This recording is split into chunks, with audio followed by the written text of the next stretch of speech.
Hello everyone, this is Pramiti and today we are going to present the paper Voronoi Treemaps for the Visualization of Software Metrics by Michael Balzer, Oliver Deussen and Claus Lewerentz. We didn't find much information about the author Michael Balzer. Oliver Deussen is the professor of computer science at University of Constance. His area of interest is in computer graphics, visualization, and modeling. His age index is 50. Claus Lewerentz is the professor of Brandenburg University of Technology, Karlsbad, Germany. His age index is 24. The paper was published in the Proceedings of 2005 ACM on software visualization in May.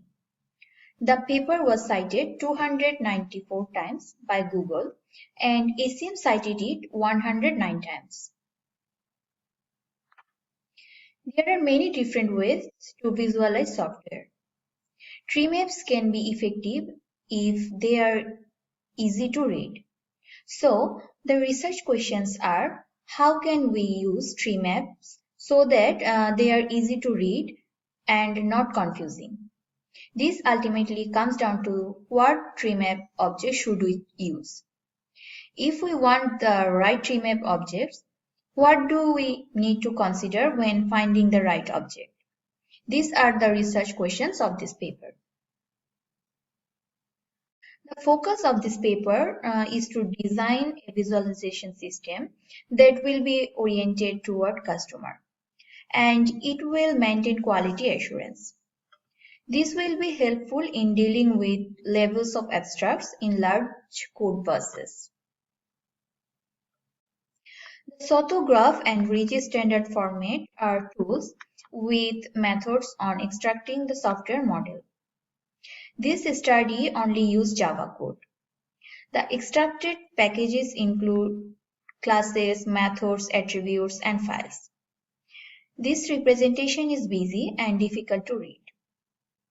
The layout suffers because the subdivision is in just one dimension. It's difficult to parse through. Also, we cannot see if two objects are next to each other in the same level or are far away in the hierarchy. Both the representations here are not good. How can we find which objects are the parents or children of objects? The left has too many slices that are next to each other. It's hard to find the hierarchy in the right figure. Even with bordering, it is difficult to see the difference between segments. The criteria for picking the shape of a tree map object includes a few things according to the authors.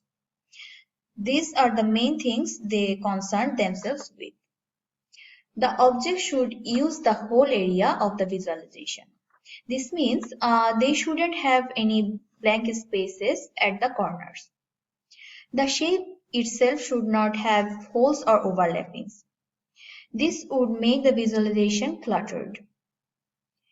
You should be able to see a difference between one object and another, so they should be regular with different shapes and edges and sizes. So the author chose the polygon for these reasons. Polygons with many edges can also have curves. They considered the top level first and then recursively define the objects at the lower level. A technique called iterative relaxation is used. They make the dots in the center of the polygon the centroids. The traces on the right show the movement of the centers, so now the distribution is even. CVT is a way to average out the area the polygons cover. And this is good, but they want objects that can have different values. In the figure on the right, how can we represent hierarchy? So they added a parameter. They put the parameter into center dot to dot of the representation.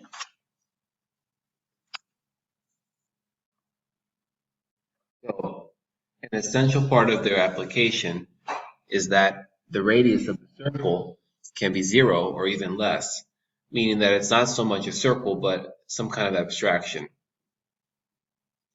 They continue adding layers and reducing error until they're finished. But in this photo or figure on the left, you can see the computation of just one layer. The circles go in the top left-hand corner, they move from smaller towards the bottom right-hand corner.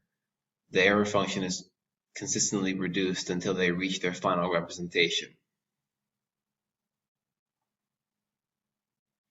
Next, they need to extract their polygons. So first they determine which curves or segments of polygons are relevant and non-relevant. In the center picture, they have thrown away the curves that are not relevant. Once they have that figured out, they can go through and clip the different segments in relation to each other, so to preserve the representation. They keep doing this until the very end, where they save certain segments and combine them all again at the end to make the final outer polygons, the final polygons, the largest ones. This is the representation without any coloring. It's better, but still relatively confusing, so the benefit isn't exactly clear. They added 2 features, zoom and shading. The zoom allows the users to interact with the visualization without getting lost. It hides part of it, so the user doesn't get confused and the representation doesn't look too busy. The user can focus on one section. The transparency is decreased as we go down into the visualization and increased as we move up. So this way we can view the hierarchy of objects and classes relative to each other.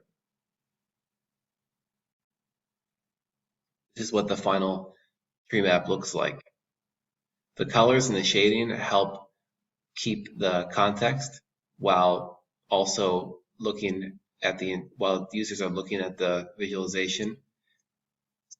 So they also did an informal study, and they had users use their version versus some previous versions that we showed you in this presentation, and the users felt that this one was better. You can see the packages, the attributes, and the classes, files, etc. are represented by different colors. So the colors can be adjusted, and the metrics that are used the metrics that are represented can also be adjusted. The left one visualizes the calls of classes by other classes, and the right one visualizes lines of code for all files in the software system JFree. So this visualization is flexible to the metric that we want to view. In conclusion, they presented a new method for finding the layouts of tree maps. Their techniques can be used to analyze software metrics. They felt that it was promising, as we mentioned with the informal study. Although the computation is relatively slow because it's based on sampling, and it takes the algorithm several minutes to finish for a large software system. But they feel that the slow computation was worth it in the end for such a great visualization. Some final thoughts. The method's certainly clever and easy to use, but how useful will it be to people like quality engineers? So it's interesting to look into this single system, but how can we use this to compare systems possibly? If you showed me 2 of these visualizations side by side, would there be a good way to draw contrasts or conclusions? And at the end of the day, we want to make not only interesting visualizations, but they also need to be useful. So how is this actually going to be used? The authors don't really touch on this.